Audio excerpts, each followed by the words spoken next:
अस्सलामुअलैकुम नाज़रीन, मैं मोहम्मद असलम हुसैन सियासत की ख़बरों में आप सबका इस्तकबाल करता हूँ। आज 30 जनवरी 2025 है। इस्लामिक तारीख के हिसाब से आज 29 रजब 1446 हिजरी है। पेश है आज की कुछ अहम खबरें। कौमी दारकूमत दिल्ली में आज जुमेरात की सुबह कोहर की एक पतली परत देखी गई, जबकि एयर क्वालिटी इंडेक्स सुबह 8 बजे 381 रिकॉर्ड किया गया। हिंदुस्तान के महकमा मौसमियात के मुताबिक दिल्ली में आज सुबह 5:30 बजे दर्जे हरारत 10 डिग्री सेल्सियस रिकॉर्ड किया गया। महकमा मौसमियात ने अगले 2 दिनों में 1 फरवरी तक एतदाल पसंद कोहर रहने की पेशगोई की है, जबकि इसने दिल्ली में 3 फरवरी को बारिश की भी पेशगोई की। कम से कम दर्जे हरारत 8 डिग्री सेल्सियस के आसपास रहने का इम्कान है, जबकि ज़्यादा से ज़्यादा 26 डिग्री सेल्सियस के आसपास रहेगा। दिल्ली में कम दर्जे हरारत के दरमियान कई बेघर लोगों ने रात के पनाहगाहों में पनाह लेना शुरू कर दिया है। वज़ीर-ए-आज़म नरेंद्र मोदी ने आज जुमेरात की सुबह बाबा-ए-क़ौम महात्मा गांधी को इनकी 77वीं बरसी पर खिराज अक़ीदत पेश किया और कहा कि इनके नज़रियात हमें तरक्की याफ्ता हिंदुस्तान की तामीर के लिए तहरीक देते हैं। वज़ीर-ए-आज़म नरेंद्र मोदी ने सोशल मीडिया प्लेटफॉर्म एक्स पर लिखा, बापू को इनकी बरसी पर खिराज अक़ीदत पेश करता हूँ। इनके नज़रियात हमें तरक्की याफ्ता हिंदुस्तान की तामीर की तरगीब देते हैं। मैं इन तमाम लोगों को भी खिराज तहसीन पेश करता हूँ जिन्होंने हमारी कौम के लिए अपनी जानें कुर्बान की और इनकी खिदमत और कुर्बानियों को याद रखा। कांग्रेस के सदर मल्लिकार्जुन खड़गे ने आज जुमेरात को महात्मा गांधी को इनकी 77वीं बरसी पर खिराज अक़ीदत पेश करते हुए कहा कि सत्य, अहिंसा, सर्वोदया और सर्वधर्म समभावों को इनके नज़रियात हमारे रास्ते को रोशन करते हैं।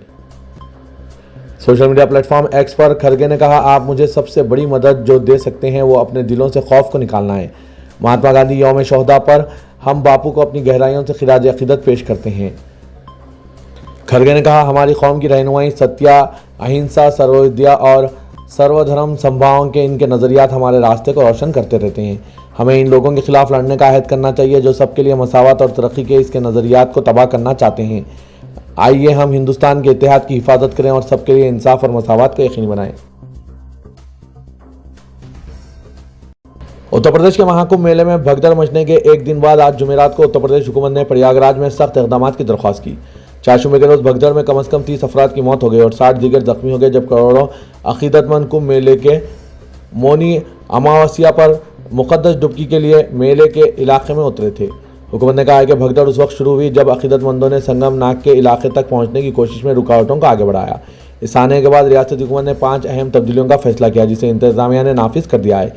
इंतज़ामिया की तरफ से नाफिज करदा तब्दीलियों में मुकम्मल नो व्हीकल जोन, महाकुंभ मेले के इलाके में तमाम किस्म की गाड़ियों का दाखिला सख्ती से ममनू कर दिया गया। वीवीआईपी पास मनसूख कर दिए गए। किसी भी इस्तिस्ना को ख़त्म करते हुए कोई ख़ास पास गाड़ी में दाखिले की इजाज़त नहीं दी जा रही। एक तरफ रास्ता नाफिज कर दिया गया। अक़ीदतमंदों की नकल व हरकत को हमवार करने के लिए एक तरफ ट्रैफिक का निज़ाम नाफिज किया गया। गाड़ियों के दाखिले पर पाबंदी लगा दी गई। 4 फरवरी तक ये सख्त पाबंदियाँ रहेंगी।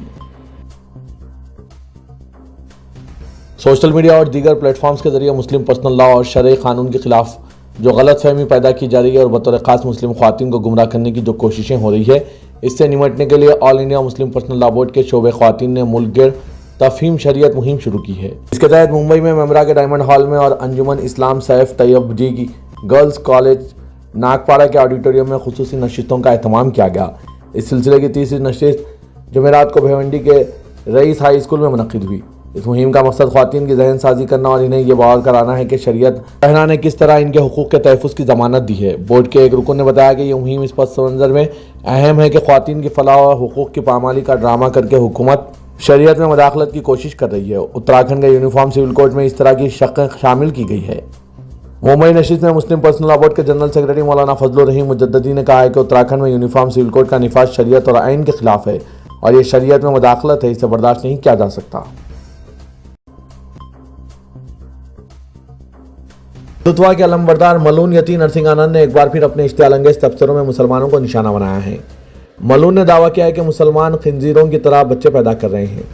हिंदू साधु ने गुज़श्ता हफ्ते 23 जनवरी को मथुरा में शाही ईदगाह मस्जिद कृष्णा जन्मभूमि मसले पर एक मीटिंग के दौरान ये जहरीला तबसरा किया, जिसकी हर तरफ से मजम्मत की जा रही है। मलून नरसिंह आनंद ने इस्लाम को हिंदुस्तान और दुनिया के लिए सबसे बड़ा ख़तरा करार दिया और मुल्क में मुसलमानों की आबादी में इजाफे के बारे में खौफ पैदा करने की कोशिश की। इस तकरीब में इश्तियालंगेज नारे भी लगाए गए, जिसकी वजह से इस इलाके में फ़िरक़ाना हमआहंगी के बारे में अंदेशे पैदा हो गए हैं। इस वाक़े पर इंसानी हुकूक़ तंजीमों और सियासी कायदीन ने सख्त रद्दमल का इजहार किया। कई अफराद ने मलून नरसिंहानंद पर अक़लियती बिरादरी के खिलाफ नफरत को बढ़ावा देने का इल्ज़ाम आयद किया। एक मुकामी जहेदकार मोहम्मद फैज़ान ने कहा कि ऐसे जहरीले रिमार्क से न सिर्फ मुसलमानों के जज्बात मजरूह हो रहे हैं बल्कि इत्तेहाद और जज्बा भी मुतासिर हो रहा है, जिसके लिए हिंदुस्तान शोहरत रखता है।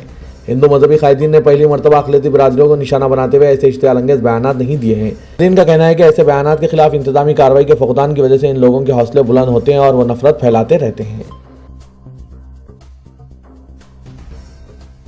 लगातार तीसरी बार बरसर इख्तियार आने वाले वज़ीर-ए-आज़म नरेंद्र मोदी से हिंदुस्तान में मायूसी बढ़ रही है। सी वोटर के एक सर्वे के मुताबिक बजट से कबल किए गए एक सर्वे में 30% हिंदुस्तानियों ने कहा है कि आइंदा एक साल में इन्हें आम आदमी के मियार ज़िंदगी में मजीद गिरावट आने का ही अंदेशा है। लोग मोदी की हुक्मरानी में खुश नजर नहीं आ रहे हैं। 37% हिंदुस्तानियों ने कहा कि आम आदमी पर बोझ आयद हो रहा है, सिर्फ बयानबाजी की सियासत चल रही है, काम कुछ नहीं हो रहा है, रुपए की खतर घट रही है, महंगाई बढ़ रही है। आने वाले बजट में भी कोई तौक़े नहीं है कि आम आदमी के लिए कुछ किया जाएगा। ना इन सब पर आपकी क्या राय है, कमेंट के जरिए जरूर बताइएगा। दिल्ली फसाद 2020 के केस में माखूज किए गए समाजी कारकुन शिफा उर रहमान को असेंबली इलेक्शन की इंतखाबी मुहिम में शिरकत के लिए दिल्ली की अदालत ने 5 दिनों के हिरासती पैरोल पर रिहा करने का हुक्म दिया। शिफा उर रहमान जो शहरियत तरमीमी एक्ट और NRC के खिलाफ एहतजाज में पेश रहे थे, इनको दिल्ली पुलिस ने UAPA के तहत दिल्ली फसादात की वसीतर साजिश केस के मुलजिम बना दिया था। वो जेल से ही मजलिस इत्तेहादुल मुस्लिमीन के टिकट पर ओखला असेंबली हल्के से इलेक्शन लड़ रहे हैं। एडिशनल सेशन जज समीर वाजपेयी ने जो 4 हफ्तों से शिफा उर रहमान की जमानत की अर्जी पर समाअत कर रहे थे, आज सुनाए गए फैसले में 30 जनवरी से 3 फरवरी तक इन्हें हर रोज 12 घंटे के लिए रिहा करने का हुक्म दिया है।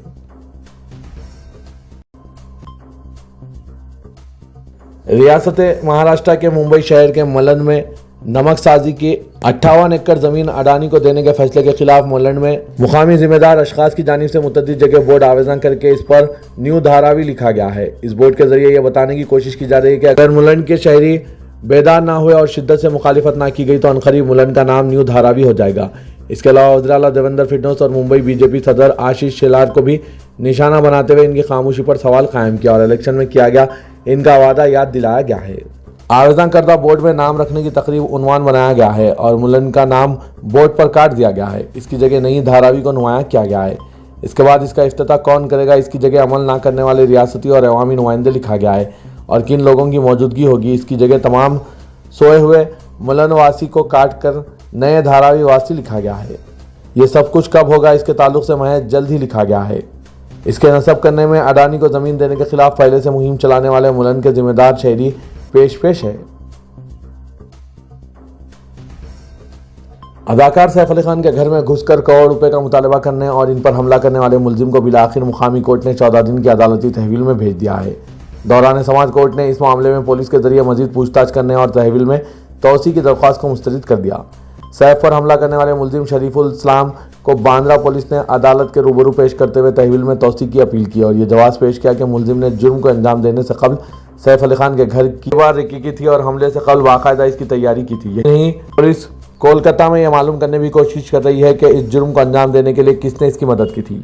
यह जवाब भी पेश किया कि मुलजिम को हिंदुस्तान में दाखिल होने में किसने मदद की थी।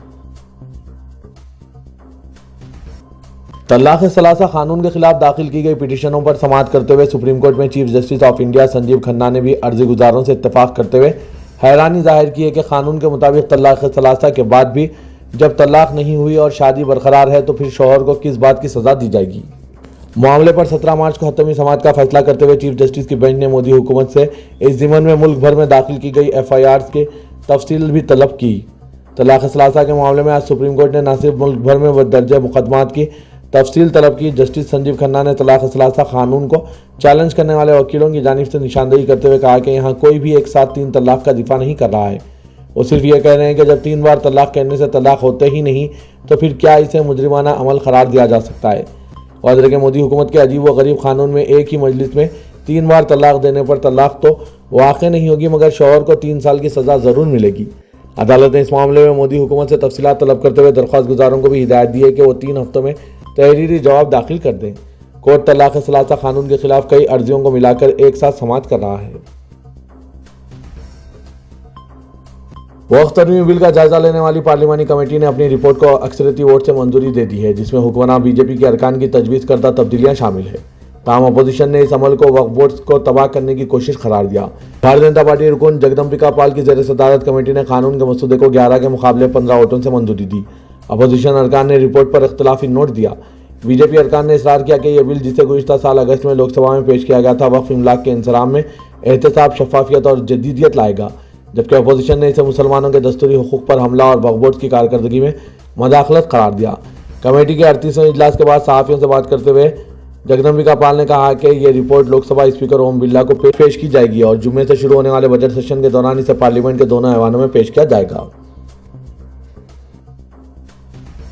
महाराष्ट्र के वजीर और बीजेपी लीडर नीतीश राणे, जो अखिलेती तबके के खिलाफ जहर उगलने के लिए जाने जाते हैं, उन्होंने अगले माह होने वाले 10वीं और 12वीं जमात के बोर्ड इम्तिहानात के दौरान बुर्के पर पाबंदी पर जोर दिया। स्कूली तालीम के वजीर दादा भोसले को खत लिखते हुए उन्होंने कहा है कि बुर्कापोश तालिबात को इम्तिहान हॉल में आने की इजाज़त देने से धांधलियां हो सकती है और इससे सिक्योरिटी के मसाइल भी पैदा हो सकते हैं। उन्होंने कहा कि ज़रूरत पड़ने पर जांच के लिए खातून पुलिस ऑफिसर्स या खातून स्टाफ को मुकर्रर किया जा सकता है। नीतीश राणे ने कहा कि ये इम्तिहानात तलबा के मुस्तकबिल के लिए काफ़ी अहम होते हैं और इन्हें शफाफ तरीके से मुनक्किद करना चाहते हैं। इससे कल भी इम्तिहान हॉल में बुर्कापोश लड़कियां इम्तिहान लिखते थे, लेकिन इस तरह के वाक़यात कभी नहीं हुए। इसका शुबा नीतीश राणे को है। आम आदमी पार्टी के साबिक काउंसलर और 2020 दिल्ली फसादात के मुलजिम ताहिर हुसैन ने 5 फरवरी के दिल्ली असेंबली इंतखाबात के लिए मुस्तफाबाद में अपनी मुहिम शुरू की और अवाम से कहा है कि वो इन्हें वोट दें और इनके वोट से इनकी ज़िंदगी बच सकती है। ताहिर हुसैन को सुप्रीम कोर्ट ने मंगल को 6 रोज़ा हिरासती पैरोल मंजूर की। वो मजलिस इत्तेहादुल मुस्लिमीन के टिकट पर मुकाबला कर रहे हैं। उन्होंने इन अल्फाज के साथ दे के वोट तुम मुझे अपना ज़िंदगी दे देना दफ्तर के बाहर इनका फूल के पत्तियों और ताहिर भाई जिंदाबाद के नारों के साथ इस्तकबाल किया। इनके साथ सिक्योरिटी दस्ता भी था। तकरीबन 300 हामियों के साथ ताहिर हुसैन ने मुस्तफाबाद के तंग गलियों में घर घर मुहिम चलाई। इनके हाथों में पार्टी का इंतखाबी निशान पतंग भी था। तेलंगाना के वज़ीर रेवंत रेड्डी ने रियासत में तबक़ाती सर्वे के कामयाबी से इनेकाद पर मसरत का इजहार किया और कहा कि जामे तबक़ाती सर्वे हुकूमत की अहम कामयाबी है। चीफ मिनिस्टर ने तबक़ाती सर्वे के मसले पर आला सतही इजलास मुनक़्क़िद किया। उन्होंने कहा कि तेलंगाना में ज़ात पात पर मबनी सर्वे ने सारे मुल्क की तवज्जो मरकूज़ कर ली है और मुल्क के लिए एक मॉडल रोल तेलंगाना ने अदा किया है। उन्होंने कहा कि सर्वे के कामयाब इनेकाद से कौमी सतह पर सताइश हासिल हो रही है। इंटीग्रेटेड कमांड कंट्रोल सेंटर में मुनक़्क़िदा इजलास में डिप्टी चीफ मिनिस्टर भट्टी विक्रमार्का, रियासती वज़रा दामोदर राज नरसिम्हा, उत्तम कुमार रेड्डी, डी ताका, पी श्रीनिवास रेड्डी, हुकूमत के मुशीरान डॉक्टर के केशवराव, के जाना रेड्डी, चीफ सेक्रेटरी शांति कुमारी और दीगर ओहदेदार शरीक थे। चीफ मिनिस्टर ने सर्वे की अंजामदही के लिए ओहदेदारों और मुलाजमीन को मुबारकबाद पेश की, जिन्होंने घर घर पहुंचकर तफसीलात हासिल की। वज़ीर आला ने कहा कि तबक़ाती सर्वे का इस्तेमाल सोशल एम्पावरमेंट और BC, SC, ST, अक़लियत और कमज़ोर तबक़ात की जामे तरक्की के लिए किया जाएगा। इलेक्शन कमीशन ऑफ इंडिया ने तेलंगाना में 3 और आंध्र प्रदेश में 3 MLC नशिस्तों के इंतखाबात का शेड्यूल जारी कर दिया है। मेदक, निज़ामाबाद, आदिलाबाद, करीमनगर ग्रेजुएट MLC नशिस्त के अलावा मेदक, निज़ामाबाद, आदिलाबाद, करीमनगर टीचर्स और वरंगल, खम्मम, नलगुंडा टीचर ज़ुमरे की नशिस्तों के लिए 27 फरवरी को रायदही होगी। इलेक्शन कमीशन के शेड्यूल के मुताबिक तेलंगाना की 3 और आंध्र प्रदेश में ग्रेजुएट ज़ुमरे की 2 और टीचर ज़ुमरे की 1 नशिस्त के लिए नोटिफिकेशन 3 फरवरी को जारी किया जाएगा। नोटिफिकेशन की इजराई के साथ ही पर्चा नामजदगी के अदखाल का आगाज़ होगा और 10 फरवरी पर्चा जात नामजदगी के अदखाल की आखिरी तारीख रहेगी। पर्चा जात नामजदगी की जांच 11 फरवरी को होगी और 13 फरवरी तक नाम वापस ले जा सकते हैं। 27 फरवरी को सुबह 8 ता शाम 4 बजे रायदही मुकर्रर है। वोटों की गिनती 3 मार्च को होगी और नतीजे का ऐलान किया जाएगा। शहर हैदराबाद के कई हिस्सों में 1 फरवरी को सुबह 10 बजे से शाम 4 बजे तक पीने के पानी की फराहमी में जुज़वी तौर पर खलल पड़ेगा। Hyderabad metropolitan water supply and sewerage board ने एक प्रेस रिलीज में सारिफिन को मुतला किया कि नसरल्लापल्ली सब स्टेशन पर 132 kV bulk load feeder PT की मरम्मत हो चुकी है और TG ट्रांसको के अहदेदार 1 फरवरी को मरम्मत करेंगे। इसकी वजह से आबी ज़खायर के हाथे में आने वाले और कृष्णा फेस 1, 2, 3 से फराहम किए जाने वाले इलाकों में 6 घंटे तक पीने के पानी की फराहमी में जुज़वी तौर पर खलल पड़ेगा। जुज़वी खलल से मुतासर होने वाले इलाकों में मीरालम, किशनबाग, अल जुबेल कॉलोनी, शास्त्रीपुरम, संतोष नगर, विनयनगर, सईदाबाद, चंचलगुड़ा, आसमानगढ़, याकुतपुरा, मादनापेट, मेंशन, भूजागुट्टा, शेखपेट, बगुलकुंटा, अफजलगंज, रिकाबगंज वगैरह शामिल है। मेयर हैदराबाद विजय लक्ष्मी ने एक सनसनीखेज ऐलान करते हुए कहा कि वो आइंदा GHMC इंतखाबात में हिस्सा नहीं लेंगी। GHMC कौंसिल का इजलास मुनक़्क़िद होने से एक दिन कबल मेयर हैदराबाद का ये ऐलान सियासी हलकों में मौजू बहस बना हुआ है।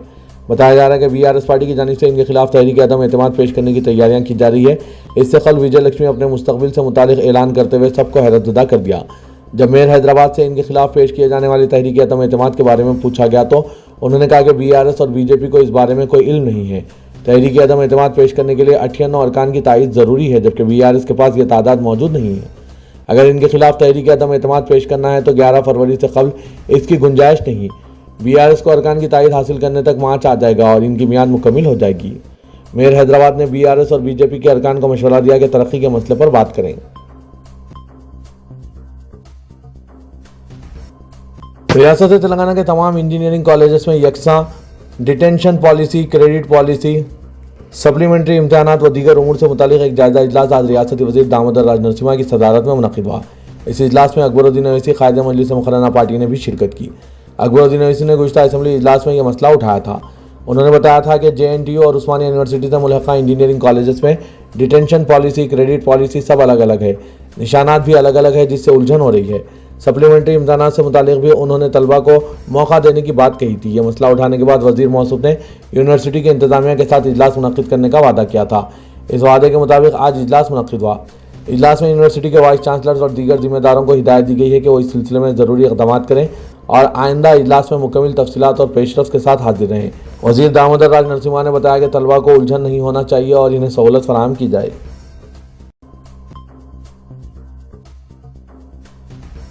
असेंबली में मजलिस के फ्लोर लीडर और रुकने असेंबली चन्नान गुट्टा अकबरुद्दीन ओवैसी की नुमाइंदगी पर रियासती हुकूमत ने चारमीनार निज़ामिया तिब्बी हॉस्पिटल की तारीखी इमारत की तज़य्युन अहाते में नई इमारत की तामीर व दीगर कामों के लिए 80 करोड़ रुपये मंजूर किए हैं। यूनानी कॉलेज के तलबा के लिए हॉस्टल की तामीर के लिए फलकनुमा पैलेस के अक़ब में 2 एकड़ अराजी की फराहमी के सिलसिले में भी नुमाइंदगी की गई। वज़ीर सेहत दामोदर राज नरसिम्हा ने ज़िला कलेक्टर हैदराबाद को हिदायत दी कि वो फौरी इस ज़िम्मन में इक़दाम करें। आज सेक्रेटरीट में वज़ीर सेहत दामोदर राज नरसिम्हा के हमरा अकबरुद्दीन ओवैसी क़ायद मजलिस मुक़र्रना पार्टी ने इस सिलसिले में तफसीली जायजा लिया। मौके पर ओहदेदारों के अलावा रुकन असेंबली चारमीनार मीर जुल्फ़िकार अली भी मौजूद थे। अकबरुद्दीन ओवैसी ने वज़ीर सेहत पर जोर दिया कि तामीरी कामों में ताख़ीर हो रही है, फौरी नई इमारत के तामीरी काम शुरू किए जाएँ और तज़य्युनों के जो काम बाकी है इनको भी मुकम्मिल किया जाए। तिब्बी कॉलेज और हॉस्पिटल में पार्ट टाइम और कॉन्ट्रैक्ट की बुनियाद पर अमले का तखर्रुर किया जाए। जायदादें मखलूआ रहने से तलबा और मरीजों को मसाइल पेश आ रहे हैं। चारमीनार के करीब तिब्बी कॉलेज की तारीखी इमारत का तहफ़्फ़ुज़ बहुत ज़रूरी है। बरसा बरस से वो इस ज़िम्मन में नुमाइंदगी कर रहे हैं। उस्मानिया जनरल हॉस्पिटल की नई इमारत की तामीर का संग बुनियाद कल 31 जनवरी को रखा जाएगा। इमारत का डिज़ाइन तैयार कर लिया गया है। चीफ मिनिस्टर रेवंत रेड्डी 31 जनवरी को संग बुनियाद रखेंगे। गोशा महल स्टेडियम में नई इमारत की तामीर की जाएगी। मौजूदा हुकूमत हॉस्पिटल को मुंतकिल कर रही है। हैदराबाद और साइबराबाद क्राइम पुलिस ने एक अहम कार्रवाई के तौर पर 8 रियासतों में स्पेशल ऑपरेशन अंजाम देते हुए 52 धोखेबाजों को गिरफ्तार कर लिया, जिनमें बैंक, कार्ड, पेटीएम मैनेजर और 2 मुलाजमीन भी शामिल हैं। पुलिस ने पहली मरतबा क्रिप्टो करेंसी भी जब्त की है। कमिश्नर पुलिस CV आनंद ने आज प्रेस कॉन्फ्रेंस से खिताब करते हुए बताया कि जारिया साल सिटी पुलिस ने यह तय किया कि नए तरीक़ों से शहरियों को धोखा देने वाली साइबर जराइम में मुलविस टोलियों के खिलाफ सख्त कार्रवाई की जाए, जो 13 साल के बच्चों से लेकर 90 साल के बुजुर्गों को धोखा दे रहे हैं। इस मुहिम के तहत अंदरून एक माह मुल्क की 8 रियासतों गुजरात, कर्नाटक, दिल्ली, आंध्र प्रदेश, उत्तर प्रदेश, मगरबी बंगाल, महाराष्ट्र और बिहार में धावे करते हुए 52 मुलजिमीन को गिरफ्तार कर लिया, जो मुल्क भर में 576, तेलंगाना में 74 और हैदराबाद में 33 मुकदमात में मुलविस पाए गए। मुलजिमीन ने 85 करोड़ 32 लाख का धोखा दिया है। इनके पास से 3 करोड़ रुपए के अकाउंट मुंजमद किए गए और पहली मरतबा 40 लाख रुपए मालियती क्रिप्टो करेंसी भी जब्त की गई। इनके पास से 43 mobile phone, 39 ATM cards, rubber stamp, debit cards, credit card जब्त कर लिए गए हैं। पुलिस हैदराबाद CV आनंद के मुताबिक ये टोलियां ट्रेडिंग, फ्रॉड, डिजिटल धोखाधही, सरमायाकारों के नाम पर धोखे के अलावा डेटा चोरी के मुकदमात में भी मुलविस है।